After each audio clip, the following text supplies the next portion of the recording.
Bien, entonces, las primeras palabras, las palabras de Jesús fueron 7, las palabras que Jesús dijo, ¿verdad? Fueron 7.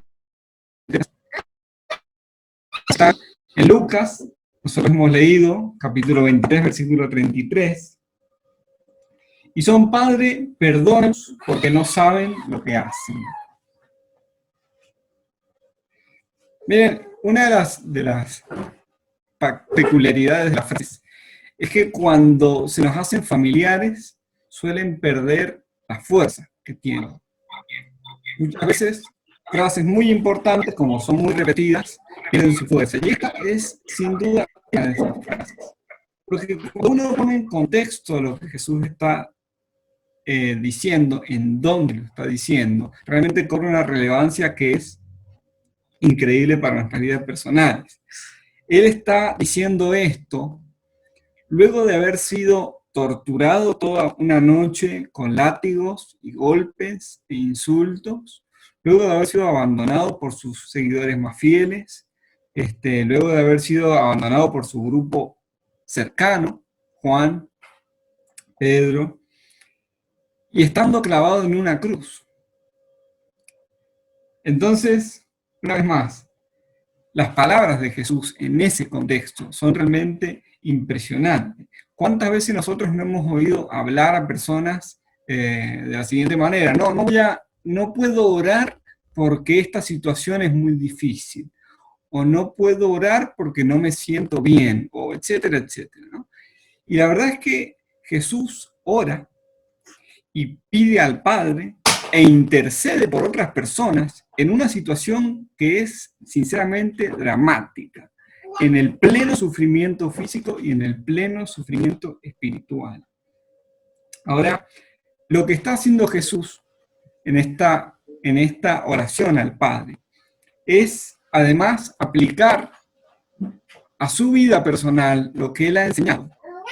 Jesús en Mateo 5:44 dice: amen a sus enemigos, bendigan a los que los maldicen, hagan el bien a quienes los odian y oren por quienes los persiguen. Y durante todo su ministerio, él ya había practicado esto. En otro texto, Mateo 6:15 dice: pero si no perdonan unos a otros sus ofensas, tampoco su Padre les perdonará a ustedes las suyas.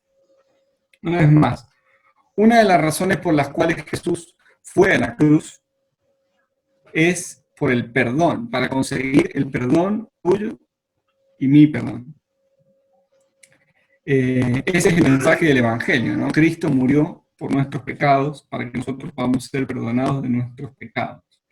Y no tenemos que llevar la carga de nuestro propio pecado, porque Cristo lo llevó en el Calvario. Jesús llevó la carga de todos nosotros. ¿Está bien? Visto eso hacia nosotros mismos, sirviendo esa actitud que Cristo tiene de perdonar y de interceder ante el Padre para aquellos que los están matando en la cruz. Cuando nos vemos a nosotros mismos, ¿tenemos la misma actitud nosotros hacia las personas que nos hacen mal? A veces cuando estamos en situación de vulnerabilidad, lo primero que hacemos es pedir por nosotros personalmente. Y lo último que hacemos es pedir por los que están en nuestra contra, o aquellos que son nuestros enemigos, o aquellos que están jugando en nuestra contra. Y lo que Jesús hace, insisto, es un ejemplo y debe ser un paradigma y una regla de vida para cada uno de nosotros. Él pide perdón por aquellos que lo están matando, intercede por ellos, y podemos ver que en realidad esta oración es respondida por Dios, porque Dios envía perdón por medio de Cristo, no solo a los que están ahí a su alrededor, sino a toda la humanidad. Las segundas palabras de Jesús en la cruz están también en Lucas 23, y son las que les dice, la que le dice al ladrón o al criminal que está colgado al lado de él.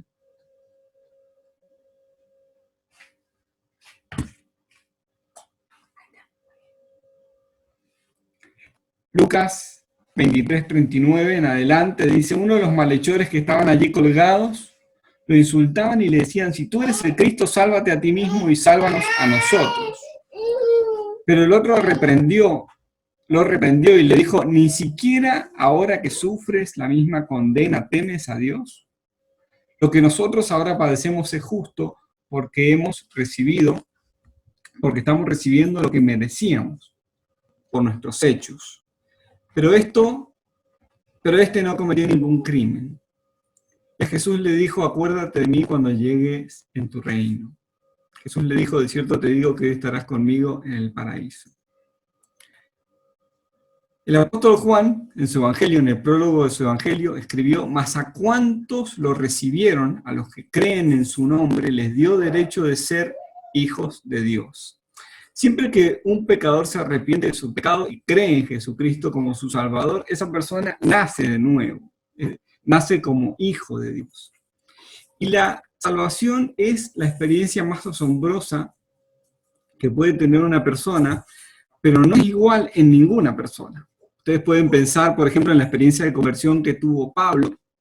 Iba camino a Damasco, apareció una luz, se cayó del caballo, fue todo un drama.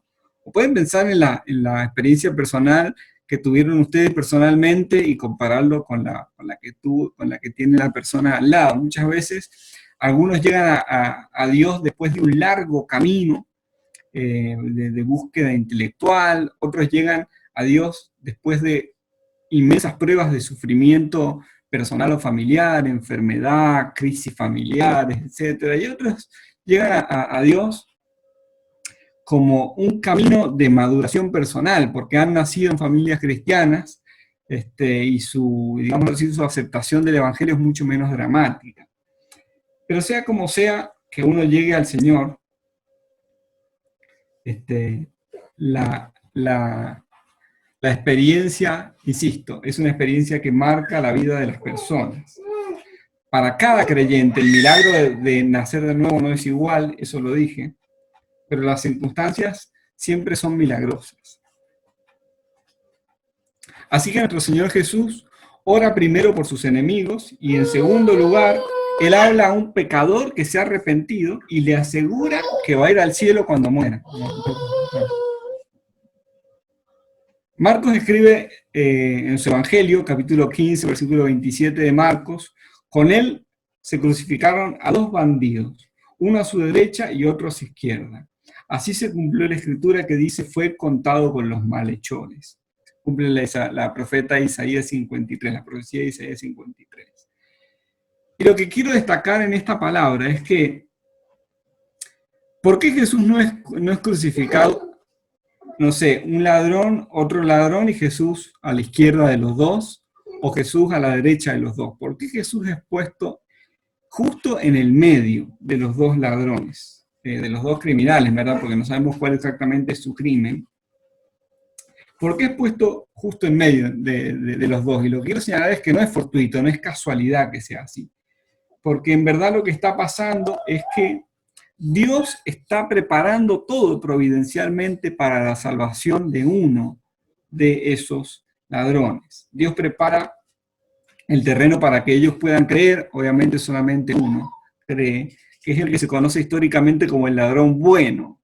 No estoy de acuerdo con ese título, yo diría simplemente el ladrón o el criminal arrepentido. Y estos dos criminales que tienen medio a Jesús, pueden, por ejemplo, escuchar cuando Él pide por los que lo están matando, cuando dice, Padre, perdónalos porque no saben lo que hacen. Pueden ver también que Jesús es insultado, que se le dice una serie de cosas y que Él no responde. Pueden ver también que tiene colgado un cartel que dice, este Jesús, el rey de los judíos. Y todo esto sirve de testimonio para que uno de los dos crea, para que uno de los dos criminales crea. De hecho, podemos deducir que se conocen los dos criminales, algunos dicen que hasta pueden haber sido cómplices, pero podemos deducir que se conocen porque el criminal que se arrepiente le dice al otro, nosotros dos estamos pagando por lo que hicimos, es decir, él sabe que el otro también es culpable, ¿sí? Por lo tanto, conoce la razón por la cual lo han culpado. Pero las palabras que le dice a Jesús son muy interesantes. Muchas personas cuando leen las palabras que le dice el ladrón a Jesús, lo ven como una especie de oportunismo. Es como si, bueno, está ahí muriéndose y aprovecha para que Jesús lo salve, ¿no? Pero en realidad, en la oración, en las palabras, perdón, del criminal que se arrepiente, hay verdadera fe. Y quiero detenerme un minuto para que ustedes lo analicen. Por ejemplo, primero, esta persona admite que teme a Dios. Ven que él le reprocha al otro que ni aún estando a punto de morir temes a Dios. ¿Ven eso? Por lo tanto, él demuestra que teme a Dios. Él sabe, él ve los líderes religiosos que están a su alrededor y que están ciegos ante la persona que están clavando. Pero él puede ver que hay algo diferente en Jesús. En segundo lugar, él se confiesa culpable. Él acepta que Jesús no tiene culpa porque lo puede ver en el carácter de Jesús, pero él se reconoce a sí mismo como culpable. Él dice que ellos están pagando para algo justo, no los han crucificado sin razón, están pagando una pena por lo que hicieron en sus vidas. En tercer lugar, con las palabras que él dice, expresa que entiende que esta vida no es todo, es decir, que hay una vida después de la muerte. Y él quiere poner las cosas en orden delante de Dios. Ustedes dirán, bueno, en último momento, como sea. Pero él quiere poner las cosas en orden delante de Dios. ¿En qué sentido? Una vez más, él reconoce que hay Dios, él reconoce que ese Dios lo va a hacer culpable y él busca una forma de poner en orden las cosas. ¿Y cuál es? Recurrir a Jesús. Él dice a Jesús que se acuerde de él. Miren, todo lo que este hombre dice en la breve oración que dice el criminal arrepentido, usted tiene una verdadera confesión de fe en Jesucristo. Primero, él reconoce que hay Dios y reconoce que ese Dios juzga a las personas. Él reconoce que esta vida no es todo y que va a haber un lugar donde él tenga que dar cuentas. Y él reconoce que él es culpable y por último él reconoce que no puede salvarse a sí mismo. ¿Vamos hasta ahí? Entonces acude a Jesús. Miren, si ustedes leen otra vez la escena de Lucas 23, nadie más en toda la escena del Calvario le pide a Jesús por salvación. Solamente este hombre. Solamente el ladrón arrepentido. Y hay una característica que me gusta mucho de este hombre, y es que él no se deja amedrentar por lo que piensan otros de Jesús. Nuevamente, miremos la escena. Todos los líderes religiosos de Jerusalén están ahí diciendo que Jesús es un falso profeta, diciendo que Jesús es un mentiroso, que es un hereje que merece morir. Están las personas del pueblo que han pedido que Jesús sea crucificado. Están los romanos que lo han tenido por criminal político y por eso lo están crucificando. Y todo ese testimonio en contra, a pesar de todo ese testimonio en contra, el ladrón arrepentido cree en Jesús y se acerca a él. Y le pasa algo sorprendente, algo que nos pasa a todos cuando nos acercamos a Jesús. Recibe mucho más de lo que estaba esperando. Yo no sé cuál fue la experiencia que ustedes tuvieron cuando se acercaron a Jesús, pero estoy seguro que todos coincidimos en que fue mucho más de lo que estábamos esperando, que sobrepasa absolutamente las expectativas que teníamos. Las palabras de Jesús son: hoy vas a estar conmigo en el paraíso. Si ustedes vuelven a leer las palabras del criminal arrepentido, él simplemente le dice a Jesús: algún día en el futuro, cuando vengas en tu reino, acordate de mí. Pero la respuesta de Jesús es: ¿por qué voy a esperar? Hoy vas a estar conmigo.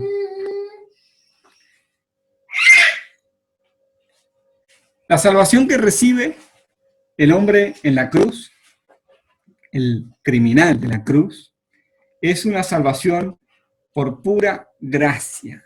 Este personaje que muere al lado de Jesús es tan importante porque a nosotros nos permite entender bien, quizás como casi muy pocos personajes en los evangelios, lo graciosa, en el sentido de gracia, que es la salvación, lo no inmerecida, lo no ganada, que es la salvación. Porque este hombre, después de haber vivido toda una vida de maldad, es salvado en los últimos minutos de su vida. ¿Están conmigo con esto? Dígame sí, con la cabeza.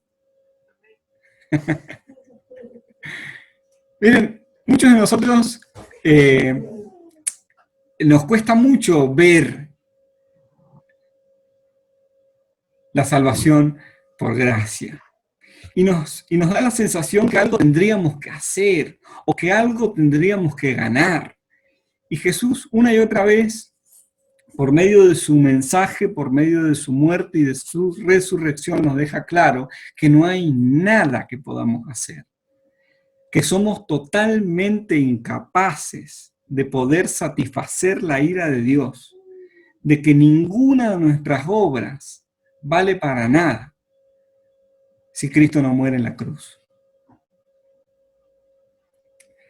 La salvación que recibe este hombre, además, es personal, y presente. Con personal quiero decir, cuando Jesús muere personalmente por cada uno de nosotros. El apóstol Pablo, en Gálatas 2, dice, Cristo me amó y dio su vida por mí. Cada uno de nosotros tiene que pensar, Cristo me amó y dio su vida por Carmen, por Mauricio, por Luis, por Irina, por cada uno de nosotros. No fue algo pensando en el pecador en general, sino tomando nuestro lugar personalmente en esa cruz. Y cuando digo que la gracia que este hombre recibe, la salvación que recibe, es presente, quiero decir que la salvación que Dios nos ofrece en Cristo no es simplemente algo futuro, o más bien no es únicamente algo futuro. Es evidente que la salvación va a ser plena, total, completa, cuando estemos con Él en su presencia en el cielo. Pero la salvación no se reduce a eso. La salvación que Él nos da es algo que bendice nuestra vida hoy, ahora, en el presente. Aceptar a Jesús como Señor y Salvador no es simplemente algo que va a beneficiarnos después de morir, o si no morimos cuando Él venga, sino que es algo que bendice nuestras vidas, que da sentido a nuestras vidas, que transforma nuestras vidas en el día de hoy. Las terceras palabras de Jesús las pasamos más rápido porque no tienen tanto contenido teológico, son importantes, pero queremos ir a la parte central, que son las cuartas palabras que dice Jesús. Las terceras palabras están en Juan 19:26, yo se los leo. Cuando Jesús vio a su madre y a su lado al discípulo a quien él amaba, dijo a su madre, mujer, he ahí tu hijo.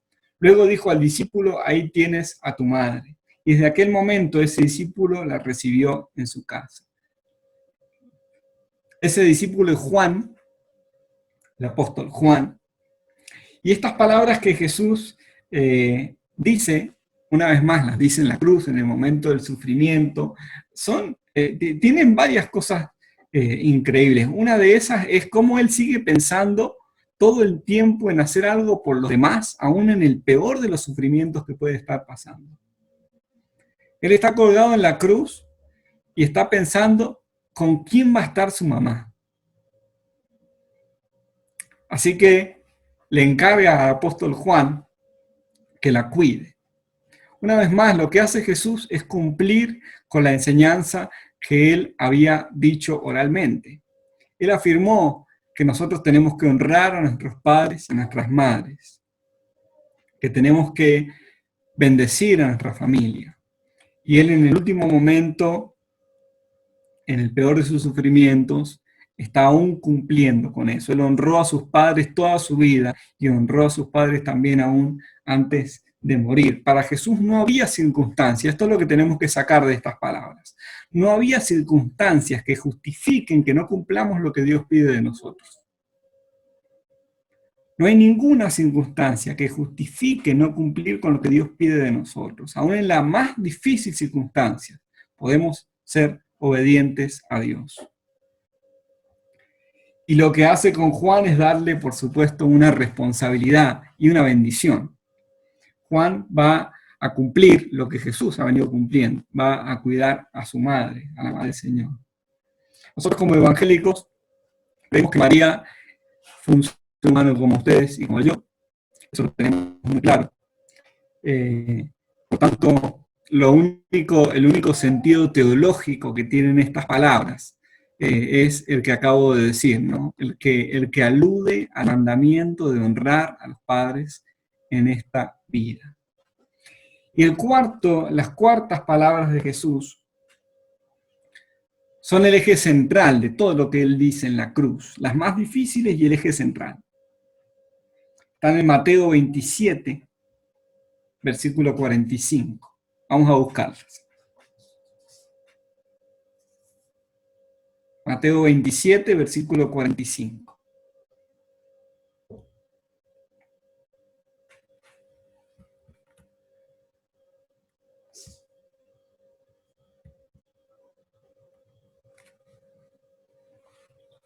Y desde la hora sexta hubo tinieblas sobre toda la tierra hasta la hora novena. Cerca de la hora novena, Jesús clamó a gran voz, diciendo, Elí, Elí, lama sabactani. Esto es, Dios mío, ¿por qué me has desamparado? Algunos de los que estaban allí decían, al oírlo, a Elías llama a este. Y al instante, corriendo uno de ellos, tomó una esponja y la empapó en vinagre y poniéndola en caña le dio de beber. Pero los otros decían, deja, veamos si viene Elías a liberarle. Las primeras palabras de verdad es que no nos sorprenden mucho, ¿no? Es Jesús orando por sus enemigos y estamos acostumbrados a ver a Jesús en gestos de misericordia como ese.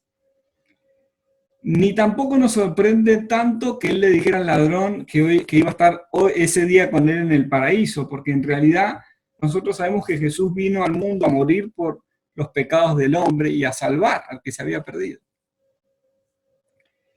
Y cuando él habla al apóstol Juan y a María tampoco nos sorprenden, porque sabemos que él siempre honró a sus padres y lo iba a hacer hasta el final. Pero las cuartas palabras de Jesús se introducen un elemento de sorpresa y aún de misterio en todo el relato de la crucifixión. A lo largo de la historia cristiana se han dado por lo menos 4 explicaciones a estas palabras de Jesús, a esto que se conoce como el grito de desamparo de Jesús. Por un lado hay personas que dijeron, se trata de un grito de desesperación.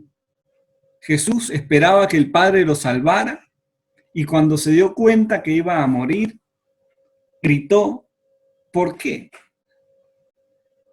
El problema de esta interpretación es que niega la perfección moral de Jesús.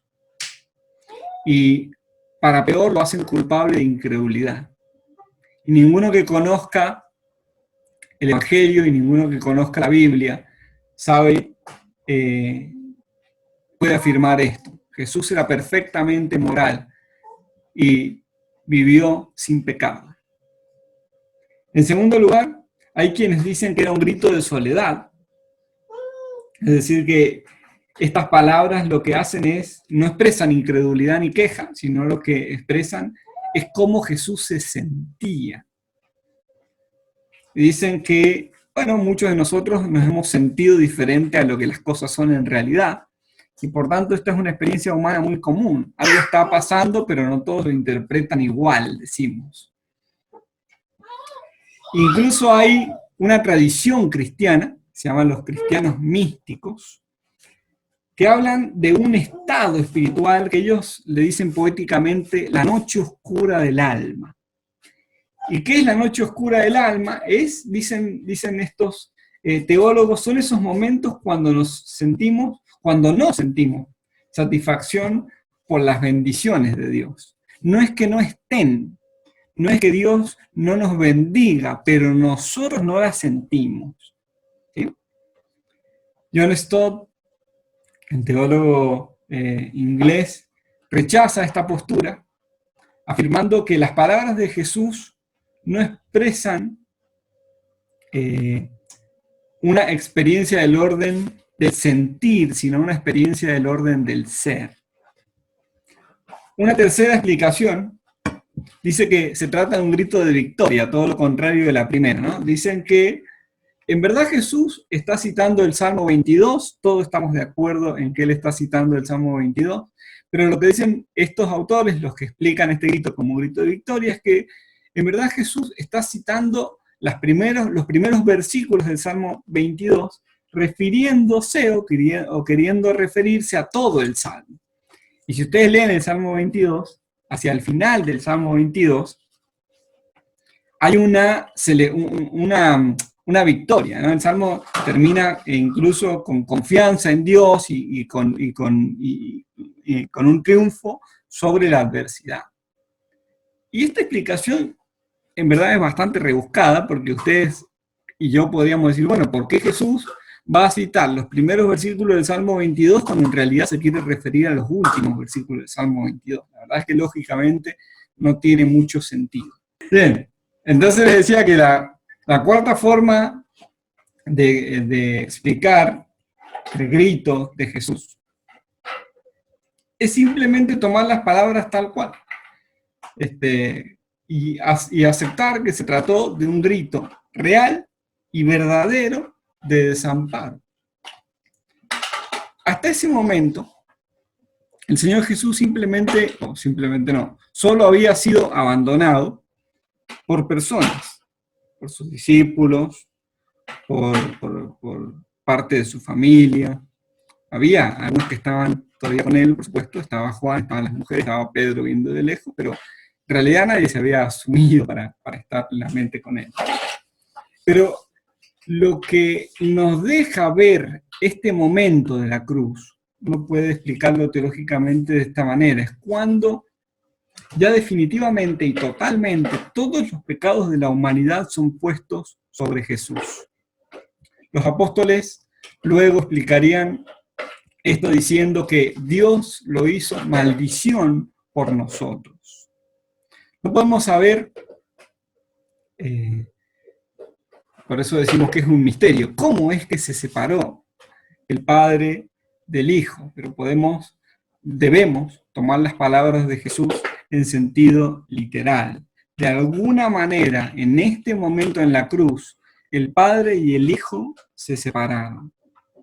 El Padre abandonó al Hijo en el sentido de que al estar todos los pecados sobre Jesús, ya no había una comunión posible entre el Padre y el Hijo. Warren Wiersbe, una vez más, lo dice de una forma por el Padre para que nosotros nunca pudiéramos ser abandonados. Él fue a través de la oscuridad para que nosotros tuviéramos luz. Él experimentó la terrible soledad para que nosotros nunca fuéramos dejados solos. La única persona que experimentó la total separación fue Jesús. Todos nosotros siempre confiamos en que Dios está con nosotros en todo momento y hasta el fin del mundo, y sabemos que esa es su promesa. Pero en la cruz, al cargar Cristo con todos nuestros pecados, tuvo que experimentar la peor y la más terrible de todas las soledades que ha vivido una persona nunca. Nosotros no podemos estar ni un segundo sin Dios. El apóstol Pablo, predicándole a los atenienses en el libro de los Hechos, dice que en Él estamos, en Él vivimos y en Él somos. Por lo tanto, si Dios se va, nosotros moriríamos. Solo Cristo era el único capaz de soportar ese peso sobre él. Las últimas dos palabras, la quinta palabra una vez más, Juan 19:28, Jesús dice, tengo sed.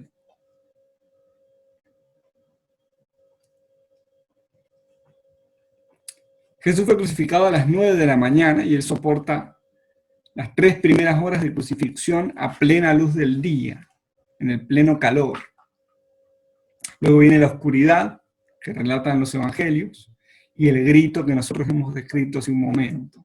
¿Y por qué son importantes y queremos hablar de las palabras que parecen tan simples de tengo sed?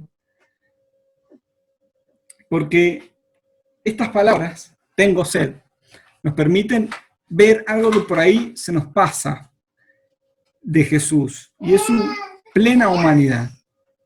Jesús era plenamente hombre.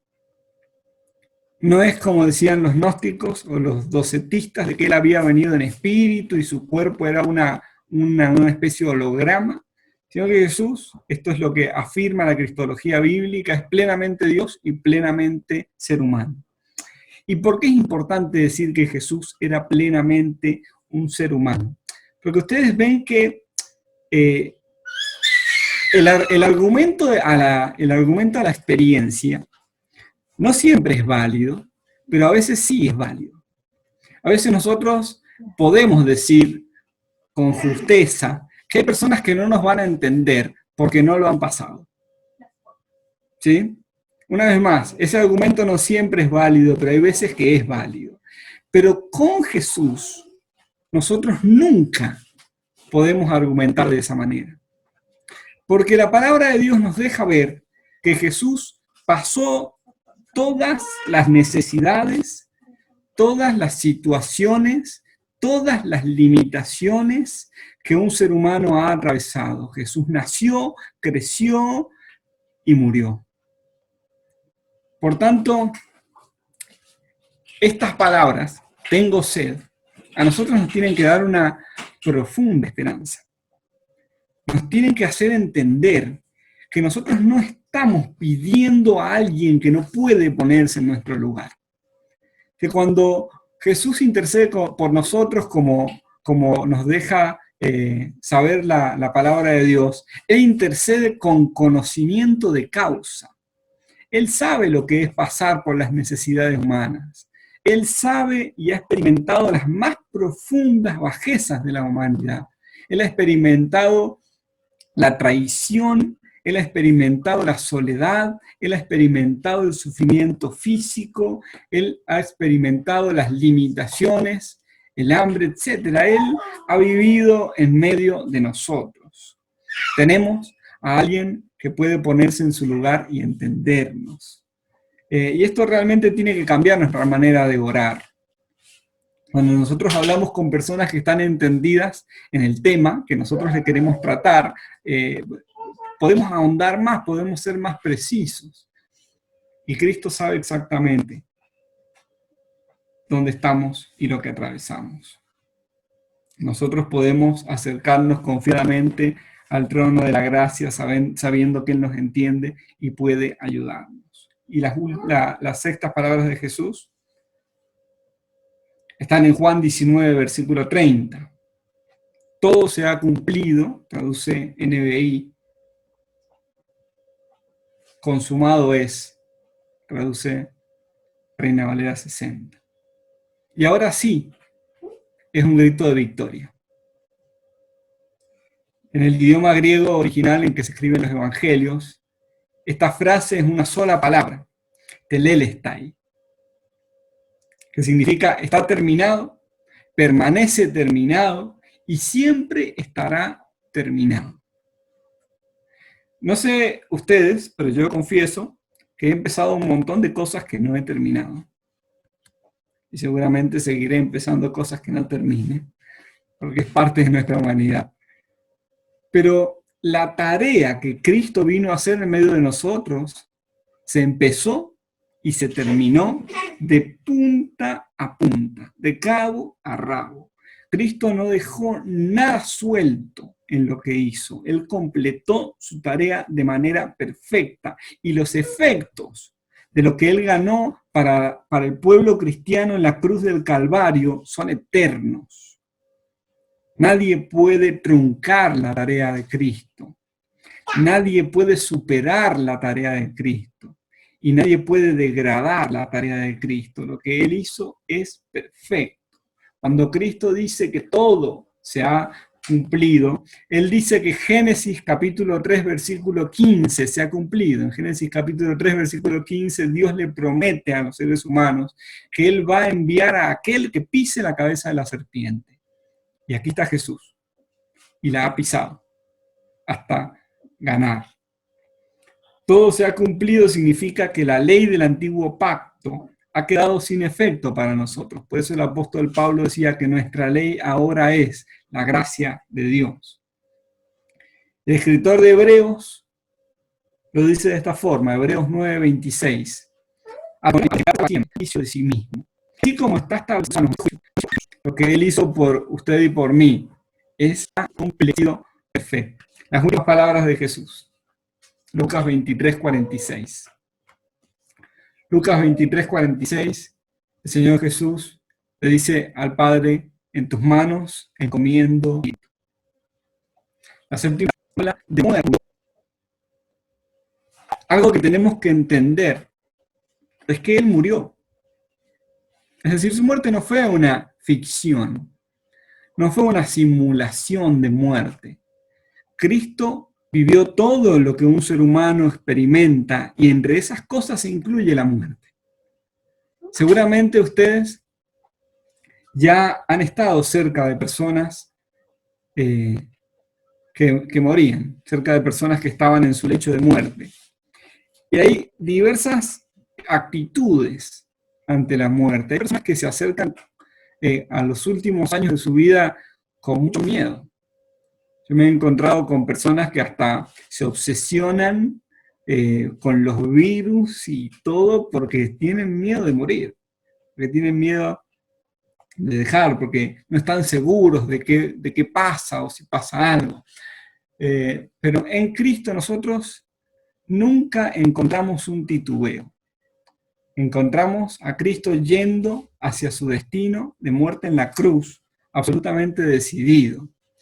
Cuando sus apóstoles quisieron evitar este destino, cuando, por ejemplo, Pedro sacó la espada y le cortó la oreja a una de las personas que estaba allí, Cristo sana a esa persona y se entrega pacíficamente porque Él sabe a dónde tiene que ir, qué es lo que le espera. Por tanto, ¿qué nos enseña esto a nosotros?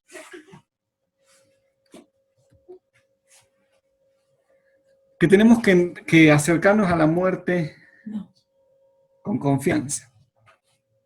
Sé que a nadie le gusta hablar del tema de la muerte, pero en realidad los cristianos tendríamos que acercarnos a la muerte y ver la muerte de las personas, nuestros seres queridos que han creído en Jesucristo, llenos de esperanza. Por supuesto que que es necesario hacer un duelo y despedir a la persona, pero un cristiano nunca lo hace, nunca despide a otro creyente con desesperanza. Porque la cruz de Cristo, lo que nosotros celebramos en este día, en esta Semana Santa, es la muerte, es la victoria, definitiva sobre la muerte. Los cristianos aseguramos que Cristo en la cruz venció la muerte para siempre. La muerte no es el último escollo para los que creemos en Jesús. La muerte no es un enemigo a vencer. La muerte está vencida.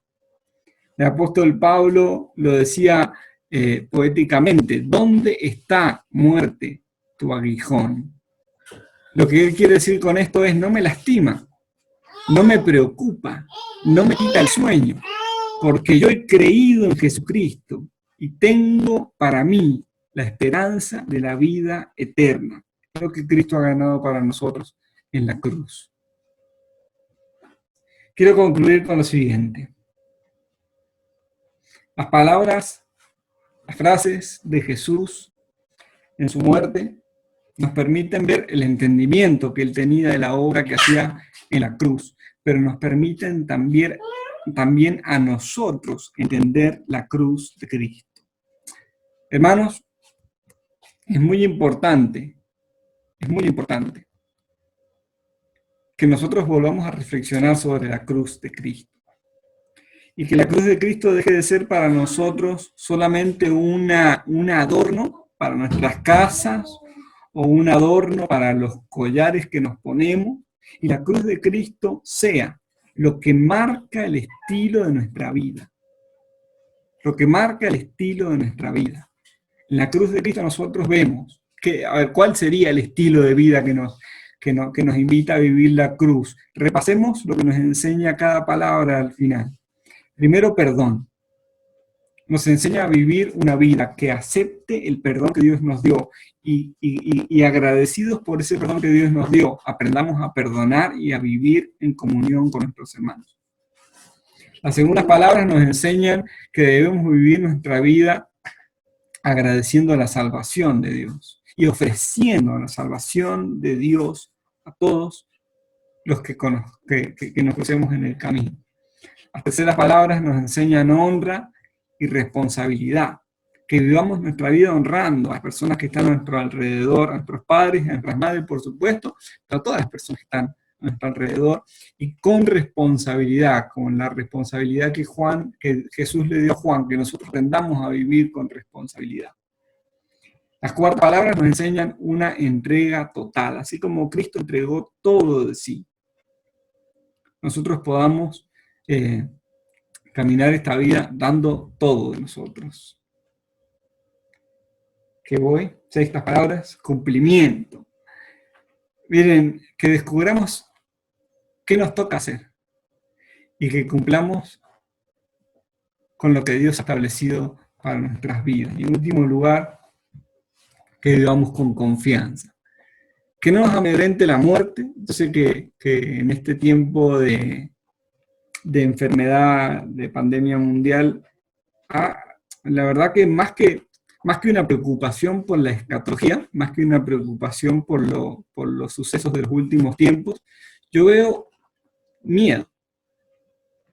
Cuando escucho hablar a la gente de las cosas que supuestamente están pasando, no los veo, una vez más, no les veo preocupación escatológica, no les veo preocupación por la venida de Cristo, lo que les veo es miedo, los veo asustados. Y en verdad, para un cristiano, la venida de Cristo es el más pleno de los gozos. Es la más grande de las bendiciones. Si Cristo viene, nosotros lo recibimos con toda la alegría de nuestro corazón, no con miedo. A nosotros no deben asustarnos las enfermedades, ni los desastres naturales, ni los desastres humanos como la guerra, por ejemplo. Intervenimos en ellas, actuamos al respecto, pero con esperanza en que Cristo ha vencido todas las cosas a nuestro favor. Amén. La cruz de Cristo, por tanto, hermanos y hermanas, es victoria. La cruz de Cristo es esperanza. Y tenemos que vivir así. Les invito a que oremos un momento y luego vamos a participar de la cena del Señor. Padre bendito, te damos gracias por poder oír tu palabra, porque tu palabra habla en nuestras vidas, porque nos enseña, porque aún nos exhorta y nos exige a caminar como Cristo caminó, a seguir su ejemplo, a tomar la cruz como Él nos pidió y a ir detrás suyo. Padre, te pedimos que en esta Semana Santa, que ha tenido que ser totalmente atípica, nosotros aún en nuestros hogares y en la informalidad que tuvimos que hacer las reuniones, podamos, Señor, disfrutar de los beneficios de la obra de la cruz a nuestro favor. Entender que Cristo murió por nosotros, entender que tomó el lugar de cada uno de nosotros en esa cruz, entender que Él venció el pecado, que Él venció la muerte y que resucitó y está hoy intercediendo y gobernando a la diestra de Dios el Padre. Señor, te pedimos que nosotros anunciemos la muerte de Cristo. Y que Semana Santa no sea simplemente un feriado en la agenda de nuestras familias, sino que sea un momento de recogimiento espiritual, de vuelta a tu palabra, de pensar lo que significa la vida cristiana, de volver a pensar en la cruz de Cristo. Señor, y que nada, ni pandemia, ni ninguna otra catástrofe que pueda suceder en el mundo, haga que nuestro corazón se inquiete o pierda la esperanza. Nosotros vimos a Jesús aún en los últimos momentos de su vida, en el máximo sufrimiento físico y espiritual de su vida, lo vimos lleno de confianza en el Padre. Por eso Él, Señor, te pide a vos en ese momento. Por eso ora y te pide perdón por las personas. Por eso sigue, Señor, confiando en vos hasta el final, y por eso en el último y las últimas palabras de su vida consisten en entregarte su espíritu. Señor, queremos nosotros tener esa confianza que tuvo Jesús. Queremos expresar esa seguridad que Él expresó en tu amor, en tu soberanía. Te damos muchas gracias. En el nombre de Jesús. Amén.